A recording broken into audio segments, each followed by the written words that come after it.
നമസ്കാരം കൂട്ടുകാരെ, ഞാൻ പീറ്റർ ചോളു. ഇന്നത്തെ വീഡിയോ അതായത് 6/8/2026 വ്യാഴാഴ്ച വൈകിട്ട് സ്വർണ്ണവിലയും റബ്ബർ വിലയും. സ്വർണ്ണവില ഇന്ന് കത്തിക്കയറിയിരിക്കുകയാണ്. ഒരു ഗ്രാമിൻ്റെ മുകളിൽ 265 രൂപ, ഒരു പവൻ്റെ മുകളിൽ 2120 രൂപയാണ് ഇന്ന് സ്വർണ്ണവിലയിൽ വർധനവ്. ഓണത്തിന് മുമ്പുള്ള ഈ സ്വർണ്ണവില എങ്ങോട്ട്? സ്വർണം വാങ്ങിച്ചു കൂട്ടുന്നവർക്ക് ഒരു നെഞ്ചിലേറ്റിയ അടിയാണ് ഇത് ഇന്നത്തെ വർധനവ്. സംസ്ഥാനത്ത് 2 തവണയായിട്ട് വർദ്ധിച്ച് ഇപ്പോൾ 4200 രൂപയാണ് വർദ്ധിച്ചത്. ഹോർമസ് കടലിടുക്ക് വഴിയുള്ള കപ്പൽ നീക്കം സാധാരണ നിലയിലെത്തുമെന്ന പ്രതീക്ഷയിൽ രാജ്യാന്തര വിപണിയിൽ സ്വർണ്ണവില കുതിച്ചോടെയാണ് ആഭ്യന്തര വിലയായ കേരളത്തിലും വിലമാറ്റം. ഇന്നത്തെ വിശദമായ സ്വർണ്ണവില നോക്കുമ്പോൾ സ്വർണ്ണം 22 ക്യാരറ്റ് 1 ഗ്രാം 13,725, ഒരു പവന് 1,09,800 അതുപോലെ 24 ക്യാരറ്റ് 14,971, ഒരു പവന് 1,19,784. അതുപോലെ 18 ക്യാരറ്റ് 11,230, ഒരു പവന് 89,840. ഇതാണ് വൈകിട്ടത്തെ സ്വർണ്ണവില. സ്വർണ്ണം വാങ്ങിക്കുമ്പോൾ സ്വർണ്ണത്തിൻ്റെ പരിസ്ഥിതി ഉറപ്പാക്കി വാങ്ങിക്കാൻ ശ്രമിക്കുക. നേരത്തെ പുറത്തു വന്ന US തൊഴിൽ കണക്കുകളും കേന്ദ്ര ബാങ്കുകൾ വിൽപ്പന കൂട്ടിയതും വില കുറയാൻ സഹായിച്ചെന്നാണ് വിലയിരുത്തൽ. 2026 ഡിസംബർ 23 ഒരു പവൻ വില ആദ്യമായി 1 ലക്ഷം കടന്നത്.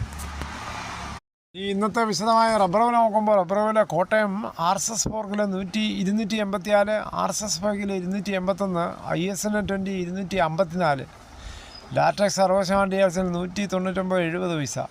ഇതാണ് വൈകിട്ടത്തെ കോട്ടയം വില. കൊച്ചി വില നോക്കുമ്പോൾ RSS 4 കിലോ 286, RSS 5 കിലോ 281.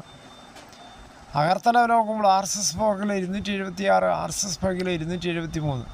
ഇനി വിദേശ വില നോക്കുമ്പോൾ ബാങ്കോക്ക് RSS 1 270 രൂപ 40 പൈസ, RSS 2 268 രൂപ 68 പൈസ, RSS 3 267 രൂപ 11 പൈസ, RSS 4 266 രൂപ 25 പൈസ, RSS 5 കിലോ 265 രൂപ 82 പൈസ. ഇതാണ് വൈകിട്ടത്തെ വിദേശ വില. വൈകിട്ടത്തെ വിദേശ വില നോക്കുമ്പോൾ ഇച്ചിരി മാറ്റമുണ്ട്. അതുപോലെ ISNRലും ലാറ്റക്സിനും മാറ്റമുണ്ട്. എന്തായാലും ജീവൻ രക്ഷിക്കാൻ ഇറങ്ങിയ രാജേഷ് അവസാനം മരണത്തിന് കീഴടങ്ങേണ്ടി വന്നു. ജീവൻ പണയം വെച്ച് മറ്റുള്ളവരെ രക്ഷിക്കാൻ ഇറങ്ങിയ ആ ധീരത യുവാവിന് ആദരാഞ്ജലികൾ എന്ന മമ്മൂട്ടിയുടെ വാക്കുകൾ ഇന്ന് ഓരോ മലയാളിയുടെയും ഹൃദയത്തിൻ്റെ ശബ്ദമാണ്.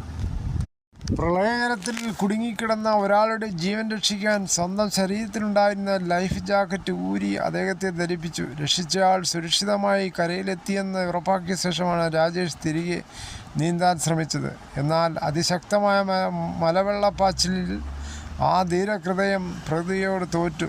പക്ഷേ മനുഷ്യസ്നേഹത്തിൻ്റെ ചരിത്രത്തിൽ അദ്ദേഹം എന്നേക്കുമായി ജയിച്ചു നിന്നു. ഒരു കുടുംബത്തിന് തീരാനഷ്ടം സമ്മാനിച്ച ഈ വേർപാട് മറ്റൊരു കുടുംബത്തിന് അവരുടെ പ്രിയപ്പെട്ടവനെ തിരികെ നൽകി. സ്വന്തം ജീവനേക്കാൾ മറ്റൊരാളുടെ ജീവന് വില നൽകിയ മനസ്സ്, അതാണ് യഥാർത്ഥ ധൈര്യം, അതാണ് യഥാർത്ഥ മനുഷ്യത്വം. കണ്ണീരോടെ ആദരാഞ്ജലികൾ. നിങ്ങളെപ്പോലെ ജീവിക്കാൻ എല്ലാവർക്കും കഴിഞ്ഞില്ലെങ്കിലും നിങ്ങളെപ്പോലെ ഒരാളെ ഓർത്തഭിമാനിക്കാൻ ഈ നാട് എന്നും സാധിക്കും.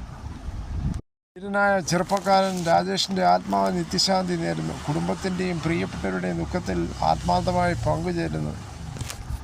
ഇതോടുകൂടി ഈ വീഡിയോയുടെ പൂർണ്ണമാകുന്നു. ഇത്ര സമയം ക്ഷമയോടെ കേട്ടിരുന്ന വളരെയധികം നന്ദി.